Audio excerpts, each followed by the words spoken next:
Baik, Assalamualaikum warahmatullahi wabarakatuh. Selamat pagi anak-anak.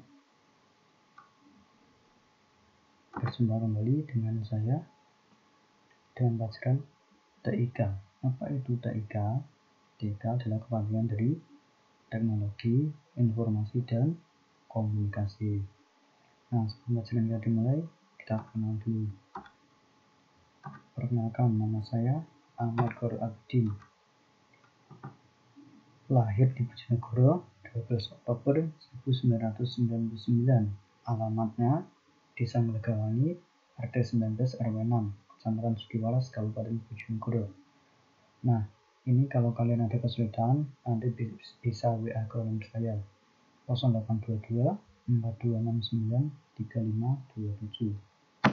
Kita lanjut ke materi selanjutnya, yaitu tentang bab 1, pengantar TIK.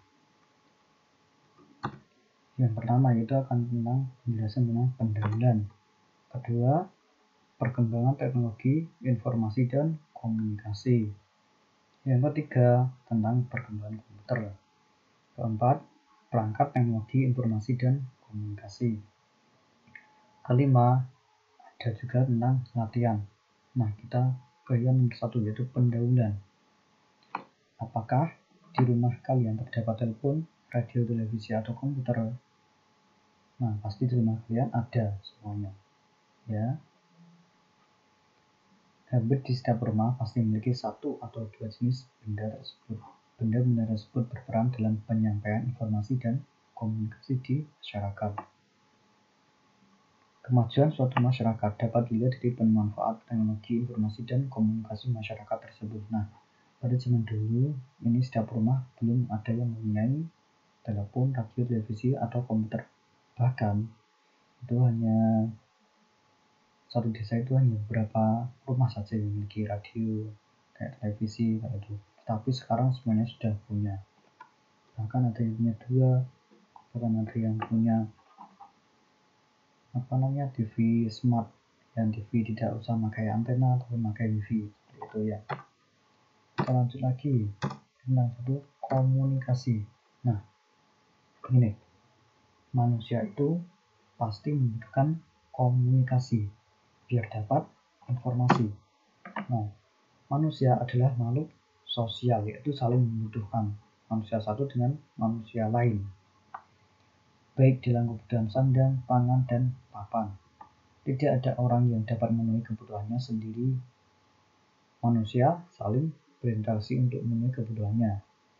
Berbicara adalah salah satu cara untuk berinteraksi dengan orang lain. Namun, tidak semua pembicaraan dapat dimengerti oleh orang yang mendengarnya. Manusia dikatakan berinteraksi satu sama lain jika pesan yang disampaikan dapat dimengerti oleh orang lain. Pesan yang disampaikan dapat berbentuk kata, bahasa isyarat, ketukan, gerakan badan, kode-kode, atau simbol. Hal tersebut merupakan proses komunikasi. Jadi komunikasi itu dapat berupa tentang kode-kode atau ucapan bicara, isyarat, berupa gerakan tangan, bagaimana itu merupakan komunikasi. Kita lanjut lagi. Pengertian teknologi informasi dan komunikasi. Nah, pengertiannya apa? Nah, ini bisa lihat. Teknologi informasi itu terdapat sebuah hardware dan sebuah software. Nah, kalian tahu nggak tentang teknologi informasi dan komunikasi? Teknologi informasi dan komunikasi adalah ilmu yang mempelajari penggunaan teknologi yang dapat mengolah informasi dan dapat membantu komunikasi. Teknologi informasi dan komunikasi tidak hanya membahas benda-benda seperti telepon dan komputer yang termasuk ke dalam perangkat keras atau hardware. Nah, perangkat keras seperti telepon, radio, komputer itu adalah sebuah hardware. Teknologi informasi dan komunikasi juga membahas perangkat lunak atau software. Nah, kalau software ini adalah sebuah aplikasi ya. Seumpama kalian mempunyai HP. Nah, di HP kalian ada sebuah aplikasi namanya WA, terus Instagram, terus Facebook, terus Twitter, itu adalah software atau perangkat lunak. Teknik penggunaan layanan dan sistem jaringan, perangkat keras atau hardware hanyalah salah satu faktor dalam teknologi informasi dan komunikasi. Faktor lain yang mendukung adalah perangkat lunak atau software dan perangkat akal atau brainware. Nah, untuk penjelasan lebih lanjut tentang hardware dan software, kita akan pelajari di bab yang selanjutnya nanti ya. Intinya, hardware dan software itu saling berhubungan. Kalau ada software dan tidak ada hardware, itu tidak bisa berjalan software-nya. Ya. Kita lanjut. Perkembangan teknologi informasi dan komunikasi. Nah, perkembangan teknologi informasi dan komunikasi tidak terlepas dari pengaruh perkembangan baca tulis, alat cetak, alat komunikasi, serta bilangan dan alat hitung. Bagaimana pengaruh hal tersebut dalam perkembangan teknologi informasi dan komunikasi? Kita akan pelajari di seperti gambar di samping ini. Sejarah baca tulis. Nah, bisa dilihat ini ada sebuah gambar kuda atau merenjangan atau apa ini namanya. Menurut para ahli sejarah, manusia purba saling berkomunikasi menggunakan bahasa isyarat. Bahasa yang digunakan untuk berkomunikasi hanya berupa gerakan tangan dan dengusan. Manusia purba belum bisa membaca dan menulis. Pada waktu itu, belum ditemukan alat tulis dan cara menulis. Apapun yang didengar, dilihat, dan dialami belum bisa dicatat. Nah, zaman dulu seperti itu. Keadaan inilah yang mendorong manusia mencari cara menyimpan informasi yang pernah didengar, dilihat, atau dialaminya. Manusia purba menyimpan informasi dalam bentuk gambar, lukisan, simbol tali, ukiran, dan prasasti. Berbagai media telah digunakan oleh manusia purba. Misalnya, yaitu pada dinding gua itu terdapat gambar-gambar seperti ini, atau gambar hewan, atau gambar apa. Pasti kalian akan menjumpai itu kalau di gua. Terus kita lanjut tentang bangsa Sumeria. Ini sejarahnya ya. Sejarahnya tentang sejarah baca tulis. Bangsa Sumeria diyakini sebagai bangsa yang pertama kali dapat membaca dan menulis. Hal ini dibuktikan oleh penemuan tulisan pada lempeng tanah liat ini ya. Ini ada lempeng tanah liat yang dibuat sekitar tahun 4100 sebelum Masehi sampai tahun 3800 sebelum Masehi. Pada masa yang hampir bersamaan, bangsa Mesir kuno juga dapat membaca. Ini sejarahnya pada Mesir kuno, yaitu sejarah tentang baca. Simbol ini dapat membentuk kata, kalimat, dan bahasa. Ya. Bangsa Mesir telah menulis pada lembaran papirus sejak tahun 3000 sebelum Masehi. Papirus adalah jenis tanaman yang banyak dijumpai di sepanjang Sungai Nil. Kita lanjut, yaitu tentang penemuan alat cetak.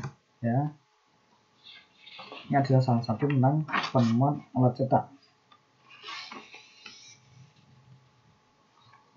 Penemuan alat cetak seperti ini ya contohnya. Sebelum ditemukan alat cetak, naskah atau buku yang akan diperbanyak harus ditulis berulang-ulang. Nah, jadi zaman dulu itu bukunya itu ditulis tangan berulang-ulang. Kalau sekarang enak, tinggal datang ke fotokopi yang menjadi 100 juta itu bisa. Proses tersebut memerlukan waktu yang lama, ya. Kalau dulu itu nulis lamanya, sekarang berapa menit sudah jadi. Menggandakan sebuah buku tebal, Wong Jai, seorang perkembangan Cina, diyakini sebagai penemu alat cetak yang pertama. Nah, ini alat yang ditemukannya oleh Wong Jai, ya. Yang ditemukan pada tahun 856. Wong Jai mengukur tulisan pada kayu. Kemudian kayu diberi tinta dan kertas ditekan di atasnya sehingga terbentuk cetakan pada kertas. Pada tahun 1000, Pi Sheng menemukan cara mencetak yang lebih praktis. Pi Sheng membuat balak-balak huruf dari tanah liat seperti dadu. Kemudian balak tersebut diberi tinta dan ditempelkan pada kertas setiap baloknya. Nah, contohnya seperti ini ya. Ini adalah sebuah tulisan yang tanah liat ada dadunya, kayak seperti dadu itu, membentuk huruf. Dapat dipindahkan dan dapat digunakan kembali. Proses pencetakan buku-buku menjadi lebih cepat dibandingkan cara sebelumnya. Jadi mencetak buku dibandingkan ini lebih cepat ya. Ini penemuan dari Pi Sheng.